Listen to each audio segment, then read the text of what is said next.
আর এবার যে খবরের দিকে নজর রাখতে হচ্ছে, সুপ্রিম কোর্টের নির্দেশে গোটা প্যানেল খারিজ হয়ে যাবার পর 7 মাস কেটে গেছে। উৎসবের আধারে দিন কাটছে চাকরিহারা গ্রুপ সি এবং গ্রুপ ডি শিক্ষা কর্মীদের, কারণ স্যালারি পোর্টালে কারোর নামই তোলা হয়নি। আর এই অবস্থায় শিক্ষকদের তবু আরেকবার চাকরির পরীক্ষা নেওয়া হয়েছে, কিন্তু শিক্ষাকর্মীদের ভবিষ্যৎ কি, তাদের কি হবে? তাদের অভিযোগ যে সরকার এই বিষয়ে কোনো ভ্রুক্ষেপই করছেন না। যোগ্য চাকরিহারা শিক্ষাকর্মীরা এই অভিযোগ করছেন, তাই আজকে তারা আবারও পথে নামছেন এবং বিভিন্ন জেলা থেকে বাস মেট্রো করে তারা করুণাময়ে জমায়েত হবেন এবং আচার্য সদন অভিযানের ডাক দিয়েছেন আজকে গ্রুপ সি গ্রুপ ডি চাকরিহারা শিক্ষাকর্মীরা। এই মুহূর্তে করুণাময়ী থেকে অয়ন ঘোষাল আমাদের প্রতিনিধি সরাসরি রয়েছেন আমাদের সঙ্গে।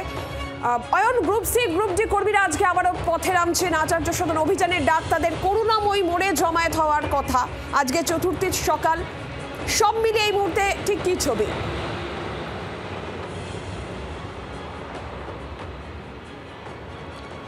চতুর্থের সকাল যে কথাটা তুমি বললে তার মধ্যেই কিন্তু প্রশ্নের উত্তর লুকিয়ে আছে যে এই অবস্থায় কলকাতার বুকে আরেকটি চাকরিহারাদের আন্দোলনের অনুমতি পুলিশ একেবারেই দেয়নি।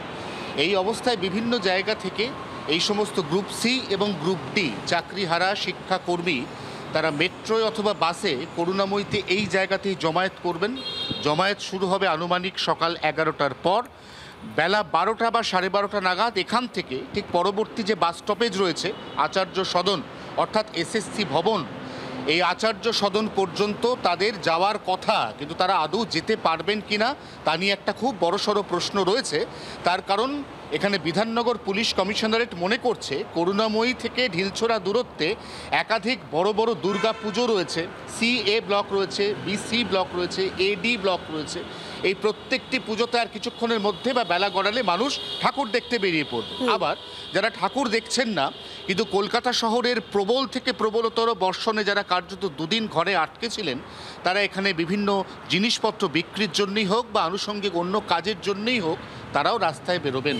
রাস্তাঘাট সচল রাখার স্পষ্ট নির্দেশ মুখ্যমন্ত্রী মমতা বন্দ্যোপাধ্যায় দিয়ে রেখেছেন। অতএব করুণাময়ী থেকে তাদের আর খুব বেশি এগোনোর সম্ভাবনা কার্যত নেই বললেই চলে।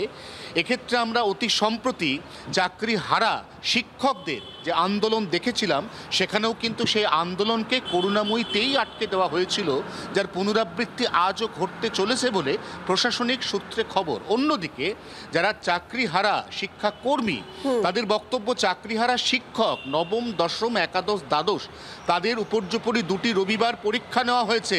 তাদের যোগ্যতার নিরিখে চাকরি ফিরে পাওয়ার একটা ন্যূনতম সম্ভাবনা তৈরি হয়েছে। কিন্তু যারা শিক্ষাকর্মী, যাদের সুপ্রিম কোর্টের একটি নির্দেশে গোটা প্যানেল খারিজ হয়ে যাওয়ায় চাকরি চলে গেছে, তারা আজ 7 মাস ধরে 1 পয়সা বেতন পান না। তাদের কি ভবিষ্যৎ হবে সেদিকেই সেই অপেক্ষায় রয়েছেন তারা, এবং আজকে তারা আচার্য ভবন অভিযানের ডাকও দিয়েছে। অয়ন, ধন্যবাদ। বাংলার আওয়াজ, বাঙালির আবেগ, জি 24 ঘন্টা।